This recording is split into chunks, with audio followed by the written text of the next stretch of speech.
तो आप लोग का स्वागत है। हमारे YouTube चैनल में आपका प्यारा सार्थक लाया है एक नई कहानी जिसका शीर्षक है होशियार। बेटी तो चलिए शुरू करते हैं।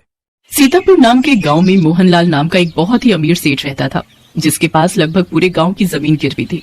मोहनलाल स्वभाव से बहुत ही चालाक था। वो गांव वालों को खूब बेवकूफ बनाता था। सेठ जी, इस बार भी बाढ़ में पूरे गांव की फसल खराब हो गई है। कुछ ही देर में गांव वाले आते होंगे अपनी अपनी जमीन गिरवी रखने। सुन बे मुनीम, ब्याज ज्यादा बढ़ा कर दियो। भलाई अनपढ़ गवार गांव वालों को क्या समझ कितना ब्याज और कितना हिसाब है। वो देखिए मालिक, वो घबराए से चेहरे लेकर आ रहे हैं सारे गांव वाले। सेठ जी, हम गांव वाले बहुत मुसीबत में हैं, खाने के लाले पड़ गए हैं। अब आपका ही सहारा है सेठ जी। हमारी जमीनें गिरवी रखकर हमें रुपया दे दीजिए, बड़ी मेहरबानी होगी सेठ जी। सेठ जी, जैसे ही खेतों में बाढ़ का पानी सूख जाता है, हम लोग तुरंत खेती शुरू करके फसल उगने पर फसल बेचकर जो धन मिलेगा उसमें से आपको धनराशि देते रहेंगे और कुछ ही समय में आपको धन जमा कर देंगे और अपना खेत छुड़वा लेंगे। किसानों को अपने बीवी बच्चों का पेट पालने के लिए गांव के लाला के पास अपनी जमीन गिरवी रखवाकर धन उधार लेना पड़ा, ताकि 2 वक्त की रोटी नसीब हो सके। इस तरह सभी किसान इकट्ठे होकर लाला जी के पास गए और अपनी जमीन गिरवी रखवाकर लाला से धन उधार ले लिया।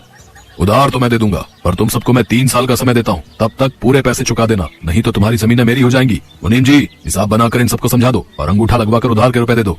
सभी गांव वाले अंगूठा लगाकर उधार की धनराशि लेकर चले गए। उनमें से एक सुरेश नाम का किसान भी था, जिसकी प्रार्थना नाम की बेटी थी।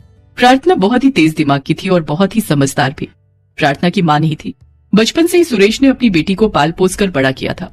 सुरेश ने भी अपने खेत गिरवी रख दिए थे। वो गिरवी खेत में फसल उगाता और पकने पर बेच देता। बेचने पर जो धन मिलता वो उसे 3 हिस्सों में बांट देता। एक हिस्सा सेठ का, दूसरा हिस्सा घर के खर्च का, तीसरा हिस्सा बेटी की शादी के लिए रख लेता। एक दिन सेठ जब अपने पैसे लेने आया, अरे कोई घर में है? हिसाब करने आया हूँ। सेठ जी, बापू बाजार गए हैं, थोड़ी देर तक आएंगे। अच्छा, जरा एक गिलास पानी तो देना, प्यास से गला सूख रहा है। जी अभी लाई। प्रार्थना पानी लेने घर के भीतर चली जाती है।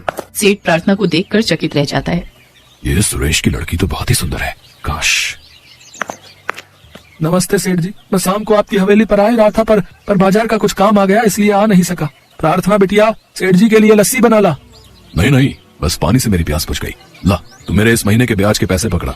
वैसे सुरेश, तेरी बिटिया तो सयानी हो गई है, इसकी शादी का कुछ सोचा या नहीं? हाँ मालिक, इसके लिए एक अच्छा लड़का और परिवार खोज रहा हूँ। जैसे ही कोई अपनी बराबरी का रिश्ता मिलेगा, मैं इसके हाथ पीले कर दूंगा। सेठ वहाँ से चला जाता है। घर पहुँचकर वो सुरेश की बेटी के बारे में सोचने लगता है। उसका सुंदर चेहरा सेठ के दिमाग पर ऐसा बस गया था कि वो उससे अब शादी करके ही रहेगा। सेठ मौके की तलाश करने लगा। वक्त बीतता गया। इधर अब खेतों में नई फसल लगाने का समय आया, तब सुरेश ने अपने खेत में फिर से नई फसल की बुआई कर दी। कुछ समय तक तो सब ठीक चल रहा था, फसल भी पकने को थी कि अचानक मौसम में करवट ली और तेज बारिश शुरू हो गई। बारिश इतनी हुई कि फसल खराब हो गई। ये देख सब किसान बहुत दुखी थे और मजबूर भी। अब क्या करेंगे? फसल फिर से खराब हो गई। सेठ का ब्याज भरते भरते दुखी आ गए हैं। वो तो अपने पूरे पैसे लेने आएगा, नहीं तो हमें अपना खेत देना पड़ेगा। चिंता मत करो बापू, कोई ना कोई रास्ता निकल आएगा। सेठ से बात करेंगे, वो हमें कुछ दिन की और मोहलत दे देंगे। क्या बात है बाप बेटी में, क्या बातें हो रही हैं? मालिक, इस बार बारिश की वजह से आधे से ज्यादा फसल खराब हो गई। इस बार मैं आपके पैसे नहीं दे पाऊंगा। मुझे कुछ समय की मोहलत और दे देते तो बड़ी मेहरबानी होती। यही सही मौका है इसकी बेटी का हाथ मांगने का। देखो सुरेश, पहले ही मैं काफी समय तुम्हें उधार के रुपए दे चुका हूँ। अब एक ही रास्ता है जिससे मैं तुम्हारा सारा कर्ज माफ कर सकता हूँ। अगर तुम अपनी बेटी की शादी मुझसे कर दो तो। ये कैसे हो सकता है मालिक? भला मैं अपनी बेटी की शादी आपसे कैसे? आपकी उम्र और मेरी बेटी की उम्र में जमीन आसमान का फर्क है। इतना सुनकर सेठ गुस्से में आ जाता है। ला, तू अभी के अभी मेरे पैसे वापस कर। सेठ जी, ये तो सरासर अन्याय है। आप मेरे बापू के सीधेपन का फायदा उठा रहे हैं। अच्छा चलो, फिर एक शर्त रखते हैं।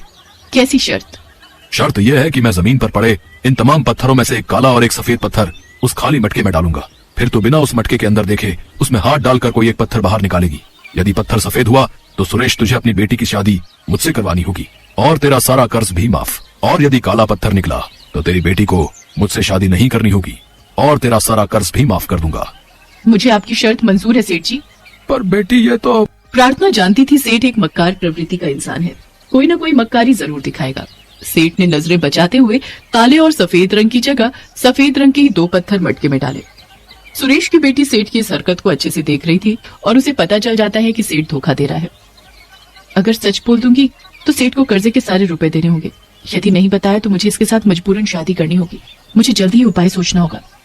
प्रार्थना इस स्थिति में अपना धैर्य बनाए रखती है और ठंडे दिमाग से काम लेती है। तभी उसके दिमाग में एक युक्ति आती है।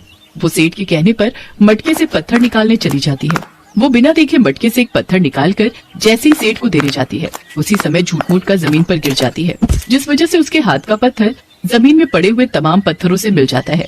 ये देखकर सेठ चिल्ला उठता है। मूर्ख लड़की, ये क्या किया? अब कैसे पता चलेगा कि तूने मटके में से कौन से रंग का पत्थर निकाला था?